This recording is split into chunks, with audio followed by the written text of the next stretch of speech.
الحمد لله نحمده ونستعينه ونستغفره ونؤمن به ونتوكل عليه ونعوذ بالله من شرور أنفسنا ومن سيئات أعمالنا من يهده الله فلا مضل له ومن يضلل فلا هادي له ونشهد أن لا إله إلا الله وحده لا شريك له ونشهد أن سيدنا ومولانا محمدا عبده ورسوله. میرے ساتھ مل کر درود پاک پڑھیں. الصلاۃ والسلام علیک یا رسول اللہ، الصلاۃ والسلام علیک یا نبی اللہ، الصلاۃ والسلام علیک یا حبیب اللہ وعلی آلک واصحابک یا شفیعنا یوم الجزاء صلی اللہ تعالی علیہ وسلم. اس محفل میں بیٹھنا بھی عبادت ہے، نعت مصطفیٰ سننا بھی عبادت ہے، اللہ اور اس کے رسول کا ذکر جمیل سننا بھی عبادت ہے. اور یہ ہمارے اور آپ کے بیٹھنے کی بات نہیں ہے، بلکہ یہ اللہ رب العزت کے توفیق دینے کی بات ہے کہ اللہ رب العزت نے توفیق دی تو ہم یہاں بیٹھے ہوئے ہیں.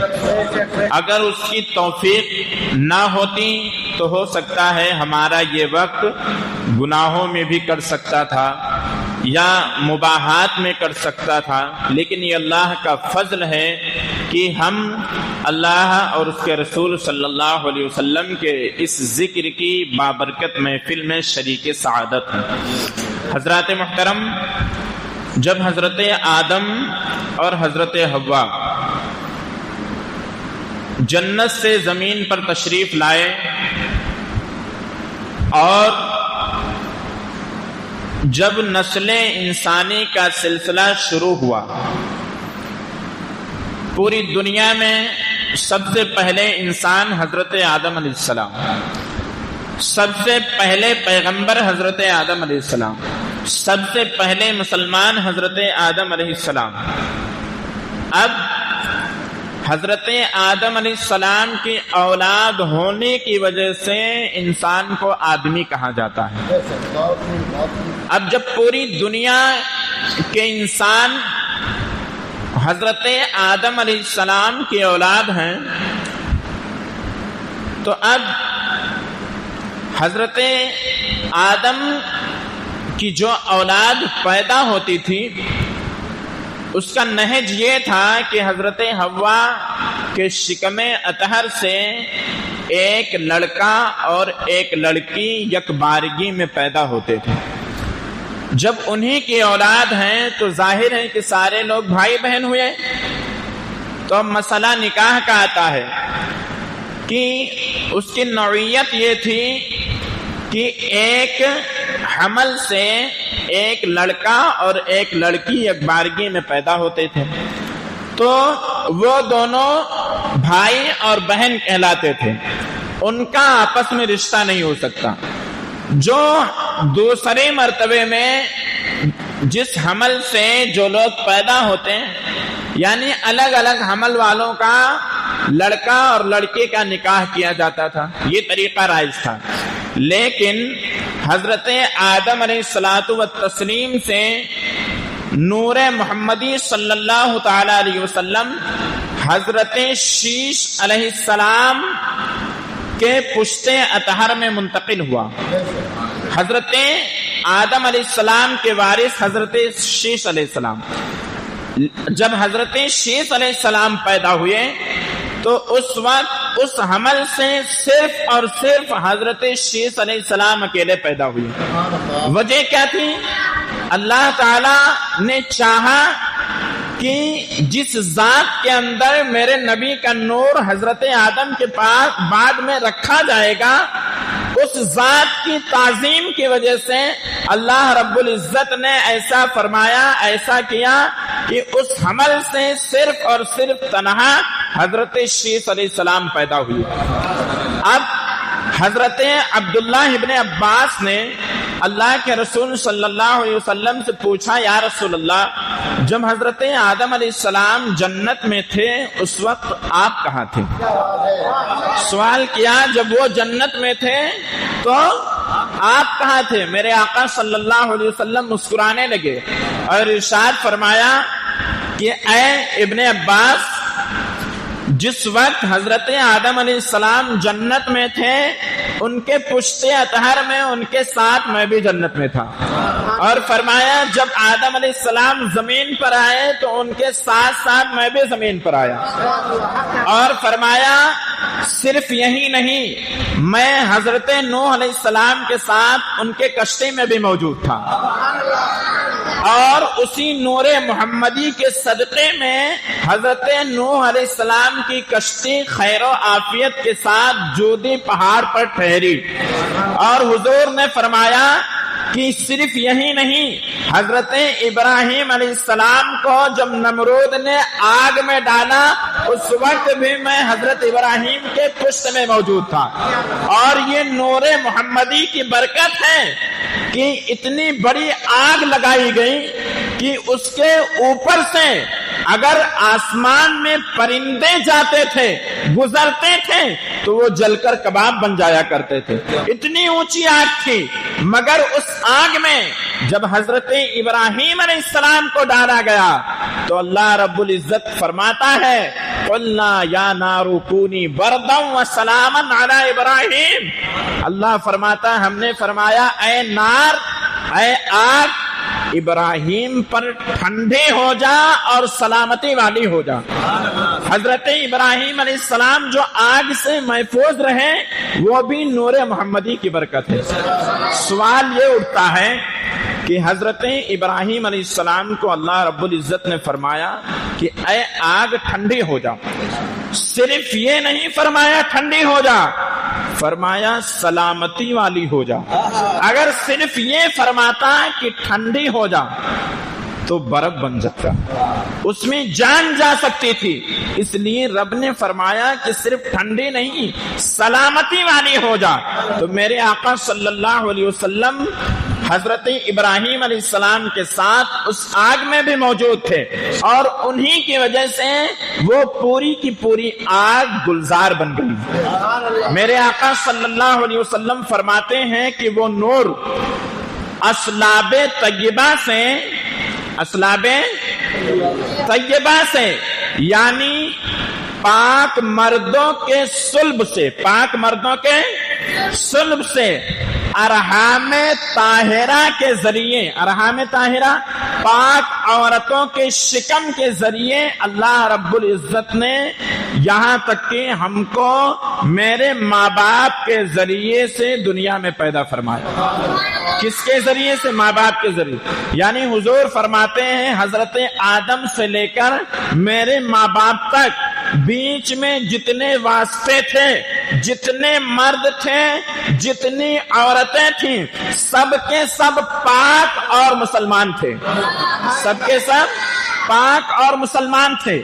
جب حضور علیہ السلام کا وہ نور حضور علیہ السلام کے دادا حضرت عبد المطلب کے پشت اطہر میں آیا، آپ کے پیٹ میں جب وہ نور آیا تو اس کی برکت سے حضرت عبد المطلب کی پیشانی چاند کی طرح روشن ہو جاتی، چاند کی طرح ان کی پیشانی چمکتی تھی، اور حضرت عبد المطلب کے جسم سے ایسی شاندار خوشبو آتی تھی کہ شاید ویسی خوشبو کسی نے سونگھی ہو، اور اس کی برکتیں اس قدر ظاہر تھیں کہ مکہ والے اس پیشانی میں نور محمدی کی جھلک کو جب دیکھتے تھے تو حضور علیہ السلام کے دادا کی بہت زیادہ تعظیم کرتے تھے، اور حضرت عبد المطلب کی ذات کو مکہ والے اس قدر اعلیٰ اور افضل مانتے تھے کہ جب کبھی مکہ میں قحط سالی ہوتی،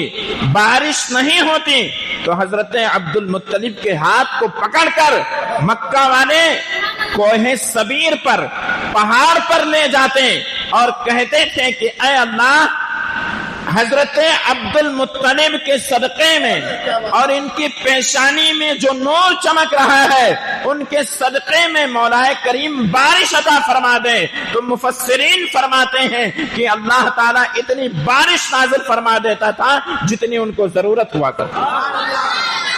یہی حضرت عبد المطلب ہیں۔ انہی کے دور میں نبی کریم صلی اللہ علیہ وسلم کے پیدائش سے 55 دن پہلے، کتنے دن پہلے؟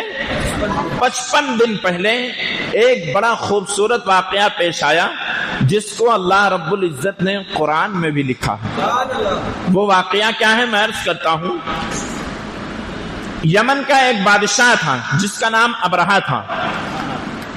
ابرہہ نے یمن میں ایک گرجا گھر بنوایا اور کہا، اس کی خواہش تھی جو لوگ حج کے لیے مکہ جاتے ہیں وہ مکہ نہ جائیں بلکہ ہمارے یہاں آ کر حج کریں، معاذ اللہ۔ اس نے ایسی خواہش ظاہر کی۔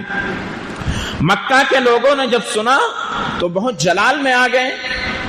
تو ایک قبیلہ ہے کنانہ کا ایک آدمی وہاں جا کے گرجا گھر میں اس نے پاخانہ کر دیا اور پورے گرجا گھر کو غصے سے نجاست میں آلود کر دیا۔ جب ابرہہ بادشاہ کو خبر پہنچی تو بڑے غصے میں آیا اور کہا کہ میں کعبہ کو ڈھا دوں گا، معاذ اللہ۔ اس ارادے سے وہ وہاں سے یمن سے آیا مکہ شریف، ایک جگہ پڑاؤ ڈالا اور مکہ شریف میں جو کچھ بھی جانور چر رہے تھے اپنی چراگاہ میں، اپنے وزیروں کے ذریعے، اپنے غلاموں کے ذریعے سب کو پکڑوا لیا کہ سارے جانوروں کو قید کر لیا گیا۔ جب حضرت عبد المطلب جو سرکار کے دادا ہیں ان کو خبر پہنچی تو حضرت عبد المطلب ابرہہ کے پاس جاتے ہیں۔ جب ابرہہ کے پاس جاتے ہیں تو نور محمدی اس قدر چمک رہا تھا کہ ابرہہ اپنے تخت پر بیٹھا تھا، جیسے حضرت عبد المطلب کو دیکھا فوراً نور محمدی کی تعظیم کے لیے کھڑا ہو گیا۔ اس قدر اس کے اوپر ہیبت طاری ہو گئی کہ نور محمدی کی تعظیم کے لیے کھڑا ہونا پڑا۔ اب جب کھڑا ہوا تو حضرت عبد المطلب سے پوچھا کہ کہیے کیسے تشریف لائے؟ آپ نے فرمایا کہ تم نے میرا اونٹ پکڑ لیا ہے، اونٹ کو چھوڑ دیجئے۔ بادشاہ نے کہا میں سمجھتا تھا آپ کعبہ کے متولی ہیں، آپ کچھ ایسی بات کریں گے کہ کعبہ کو نہ ڈھایا جائے، کعبہ کے تعلق سے گفتگو کریں گے، کعبہ کو بچانے کی عرض کریں گے، لیکن آپ تو کمال کے آدمی ہیں، کہہ رہے ہیں جانوروں کو چھوڑ دیا جائے، اونٹ کو چھوڑ دیا جائے۔ حضرت عبد المطلب فرماتے ہیں میں اونٹ کا مالک ہوں، اونٹ کی حفاظت کرنا میرا کام ہے، کعبہ کا مالک اللہ ہے، اپنے گھر کی حفاظت کرنا اللہ کا کام ہے۔ اتنا کہہ کر حضرت عبد المطلب کے اونٹ کو چھوڑ دیا گیا۔ آئے حضرت عبد المطلب رضی اللہ تعالی عنہ کچھ لوگوں کے ساتھ پہاڑ پر گئے اور ان کے پیشانی سے اس وقت صاحب مواہد الدنیا لکھتے ہیں کہ اس وقت ان کی پیشانی سے چاند کی طرح ایک نور نکلا اور کعبہ کی دیوار پر ڈائریکٹ پڑا وہ نور۔ حضرت عبد المطلب فرماتے ہیں میرے ساتھیوں چلو فتح ہماری ہوگی، کیونکہ جب فتح میرے نصیب میں لکھی تھی تب اسی طرح سے میرے پیشانے سے نور محمدی نکلا ہے۔ اتنا کہنے کے بعد آپ نیچے آتے ہیں اور سارے اپنے قبیلے والوں کو سب کو کہتے ہیں کہ یہاں سے اوپر پہاڑ پر چلے جاؤ، کعبہ شریف کے دروازے پر آتے ہیں اور دعا کرتے ہیں کہ اے کعبہ کے مالک، اونٹ کو بچانا میرا کام تھا، میں نے بچایا، لیکن اے کعبہ کے مالک یہ گھر تیرا ہے اور ہر گھر کو بچانا اس کے مالک کا کام ہے، ہر گھر کو بچانا اس کے مالک کا کام ہے، لہٰذا اے اللہ تو اپنے گھر کی حفاظت فرما۔ اتنا دعا کر کے حضرت عبد المطلب چلے گئے۔ اب جب ابرہہ وہاں سے کعبہ شریف کی طرف آنے کی کوشش کرتا ہے، سارے ہاتھی پر سارے لوگ سوار تھے، سارے ہاتھی کھڑے ہیں، سب کا رخ کعبہ شریف کی طرف چلنے کے لیے تیار ہے، مگر بادشاہ جس ہاتھی پر سوار ہوتا ہے اس کا نام محمود ہاتھی ہے، اس کا نام محمود ہاتھی ہے۔ جب اس ہاتھی کو کھڑا کرتا ہے تو اس ہاتھی کو جدھر موڑتا ہے وہ ہاتھی چلنے کے لیے تیار، مگر جب کعبہ شریف کی طرف رخ کرتا ہے تو ہاتھی ٹس سے مس نہیں ہو رہا، ہاتھی آگے بڑھ ہی نہیں رہا ہے۔ بادشاہ حیران و پریشان کہ آخر جس طرف ہانکا جائے ہاتھی جا رہا ہے، لیکن کعبہ کی طرف کیوں نہیں جا رہا؟ جائے بھی کیسے؟ کعبہ کی حفاظت تو کعبے کا رب کر رہا ہے نا۔ اللہ رب العزت نے ابابیلوں کا لشکر بھیج دیا، چھوٹے چھوٹے پرندے جن کو ابابیل کہا جاتا، ان کے چونچ میں مفسرین نے لکھا ہے کہ تین کنکری 2 پیروں میں ایک چونچ میں اللہ نے رکھ کر بھیجا، اور کنکری پر سب کا نام لکھا ہوا تھا کہ اس کنکری سے جس کو مرنا تھا اس کا نام کنکری پر لکھا ہوا تھا۔ وہ ابابیلوں کا لشکر آیا، اور آنے کے بعد ابابیلوں نے اپنے چونچ سے اس کنکر کو گرایا۔ اللہ چاہے تو نمرود کو کنکر سے مار سکتا ہے، اللہ چاہے تو فرعون کو دریا میں غرق کر کے مار سکتا ہے، اللہ چاہے تو ابرہا کے لشکر کو، پورے ابرہا کے لشکر کو، ہاتھیوں کو، ابرہا کو، سب کو اللہ چاہے تو ایک چھوٹی سی کنکر سے تباہ کر سکتا ہے۔ اور اللہ نے ایک چھوٹی سی کنکری سے پورے لشکر کو تباہ و برباد کر دیا، اور یہ بتا دیا کہ کعبہ کی حفاظت کعبے کا رب کرے گا، کعبہ کی حفاظت کعبے کا رب کرے گا۔ اور اللہ نے اپنے کعبے کی حفاظت کر کے یہ بتا دیا کہ کوئی بھی کعبہ کی طرف میلی نگاہ نہیں کر سکتا ہے۔ یہ نور محمدی کی برکت تھی کہ اللہ رب العزت نے اس وقت حضرت عبد المطلب کو، جبکہ ان کے پاس کوئی آلات نہیں ہے، جنگ کے سامان نہیں ہے، کوئی لشکر نہیں ہے، ایک بہت بڑے لشکر پر اللہ نے حضرت عبد المطلب کو اور اہل مکہ کو کامیابی عطا فرمائی۔ یہ نور محمدی کی برکت ہے۔ انشاءاللہ تعالی کل اس کے آگے نور محمدی جب منتقل ہوتا ہے تو اس وقت کیا کیا ہوتا ہے، یہ تمام چیزیں انشاءاللہ آپ روزانہ یک بیک سنیں گے۔ اللہ رب العزت کی بارگاہ میں دعا ہے کہ مولا کریم اس مقدس محفل کو اپنی مقدس بارگاہ میں قبول فرما۔ جو کچھ بیان ہوا اگر کوئی کمی بیشی ہوئی تو اپنے فضل و کرم سے معاف فرما دے۔ مولا کریم ہمارے سینوں میں اپنا خوف اور خشیت پیدا فرما، پیارے حبیب صلی اللہ علیہ وسلم کی بے پناہ الفت و محبت پیدا فرما۔ مولا کریم نور محمدی کا واسطہ ہے، ہمارے دلوں کو روشن و منور فرما دے۔ مولا کریم ہمارے دلوں میں اگر کسی مومن بھائی کے لیے کینہ ہو، نفرت ہو، بغض ہو تو ان تمام بیماریوں کو دور فرما دے۔ ہمارے سینوں کو صاف شفاف آئینہ بنا دے۔ اپنے حبیب صلی اللہ علیہ وسلم کی سچی پکی محبت ہمارے سینوں میں پیدا فرما دے۔ مولا کریم جن لوگوں نے اس محفل کا اہتمام کیا ہے، مولا کریم ان کے اہتمام کو اپنی بارگاہ میں قبول فرما لے۔ مولا کریم جن لوگوں نے اس محفل کے لیے شیرینی پیش کیا ہے، ان کے دلی جائز تمنا کی تکمیل فرما دے، ان کے رزق حلال میں بے پناہ برکتیں عطا فرما دے۔ اور بالخصوص ہمارے سہیل بھائی، ہمارے منا بھائی جنہوں نے اس محفل کو مولا تبارک و تعالی اس محفل کا آغاز کیا ہے اور جنہوں نے اس محفل کو رچایا اور بسایا ہے، مولا کریم ہم ان کے لیے دعا گو ہیں، ان کی دلی جائز تمنا کی تکمیل فرما دیں۔ بالخصوص ان کے والدہ مرحومہ کی بے حساب مغفرت فرما دیں، ان کے درجات کو بلند فرما دیں۔ مولا کریم یہاں جتنے لوگ حاضر ہیں، ہمارے گھروں سے جو لوگ بھی ایمان کے ساتھ اس دنیا سے رخصت ہیں، بالعموم حضرت آدم سے لے کر اب تک تمام مومن مومنات، مسلم مسلمان سب کی بے حساب مغفرت فرما دیں، سب کے درجات کو بلند فرما دیں، سب کو جنت الفردوس میں اعلیٰ سے اعلیٰ مقام عطا فرما۔ تجھے فضل کرتے نہیں لگتی بار، نہ ہو تجھ سے مایوس امیدوار۔ ان اللہ وملائکتہ یصلون علی النبی یا ایھا الذین آمنوا صلوا علیہ وسلموا تسلیما۔ اللهم صل على سيدنا مولانا محمد بارك وسلم صلاة وسلام عليك يا رسول الله صلى الله تعالى عليه وسلم۔ سبحان ربك رب العزة عما يصفون وسلام على المرسلين والحمد لله رب العالمين آمين بحق لا إله إلا الله محمد رسول الله۔